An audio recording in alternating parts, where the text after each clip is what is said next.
Coming up this month, OpenAI's O3 Pro becomes the new reasoning champ. GitHub Copilot has developed into an autonomous agent. And are we on the precipice of self-generating AI? Sam Altman seems to think so. I'm Eve Cogan. Let's get into it.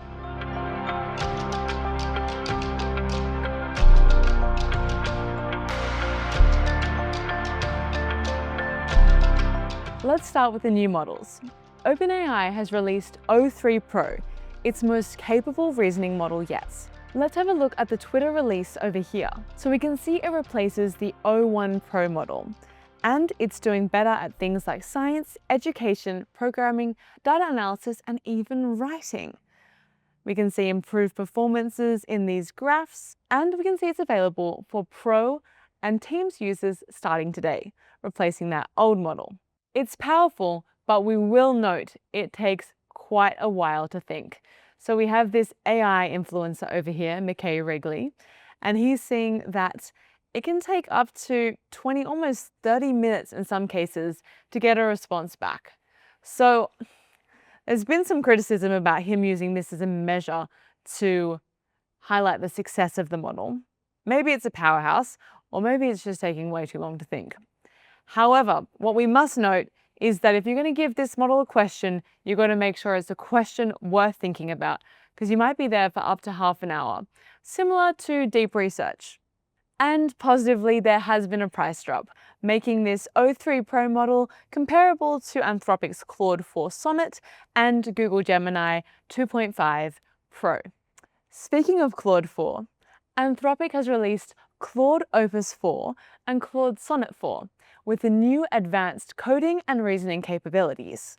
Claude 4 really solidifies Anthropic's move towards becoming a really strong code generation tool. And we can see that it's performing quite well in the SWE SWE bench, so 72.5%. Now, I will say that OpenAI's O3 Pro does have a slightly higher mark, but it's a lot slower. So we still think overall this one is winning. It has all the best tools and agents, and we can see that a lot of people in the industry are keen to plug it in, including CEO of GitHub, where we can see that Claude Sonnet 4 is already available in Copilot. Speaking of GitHub brings us to the new suite of AI coding agents that have been released this month. Let's start with GitHub's very own Copilot autonomous agent. We can meet the new coding agent, and it is native. You can see you can even assign it a task just as if it was a colleague. It is $39 a month USD for Pro and Enterprise tiers, but there are some cheaper versions. Let us know if you're using it and how you're finding it. Or maybe you're using Cursor 1.0, complete with its new AI code editor. And inside these changes, we have automatic code review with Bugbot. Let us know if you're giving that a try. And we also have background agent for everyone. Notably, it's syncing with a bunch of things, including Juniper notebooks. Another software engineer agent has come out of Mistral AI, and it's called Devstral. It's its best open source coding agent. Now, Devstral is pretty powerful. We can see that it has achieved a score of 46.8 on the SWE bench, and that's quite a bit higher than other open source models. It's also small enough to run locally. Not too small, you still need an RTX 490 or a Mac with 32 gigabytes of RAM, but if you do have those computers, it is possible to run it locally, which is impressive for an AI model. Mistral AI is very important this month, and that's because the European Union has launched Invest AI. This is a €200 billion program, and it's aimed at bolstering AI infrastructure. They want their own data sovereignty, and Europe wants to reduce its reliance on the US and China. Now, to step away from agents for a second and have a look at some software, we now have Angular 20.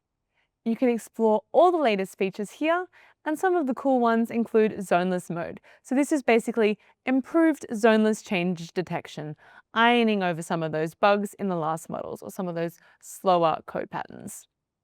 In another update, we have React 19.1. The latest release focuses on debugging improvements and compiler maturation. Now let's zoom out and think about something existential. Self-improving AI. Are we on the precipice? OpenAI's CEO Sam Altman has released a new blog post called The Gentle Singularity, where he seems to point at the fact we have in fact passed the precipice, or the singularity as he called it. But it wasn't as world-changing as we hoped, it's more of a gentle thing. So we've moved beyond the event horizon of AI progress, and he's saying that the momentum of AI development is now self-sustaining, it's accelerating. And we haven't really witnessed the overt signs of humanoid robots all around us as maybe we thought this part in our evolution would look like. But AI has integrated pretty seamlessly into a lot of areas of our life, and it's becoming increasingly impactful. But he's saying this self-creating AI is already out there, and we can see it already. We can have a look at things like AlphaEvolve from Gemini. We can also see the Darwin Gödel machine, AI that improves itself by rewriting its own code. We also have self-adapting language models, which is similar to the last two. They are known as SEAL models because of their acronym, and just like the other two, it is code improving itself, fine-tuning itself, getting better and better. It seems to me at this rate of acceleration, next month's news is going to be very exciting. That's all for SSW Tech News this month. If you think we've missed anything important, let us know in the comments. Up next, we have TJ Gokin with Can AI Replace Developers? Come with me if you want to code. Over to you, TJ.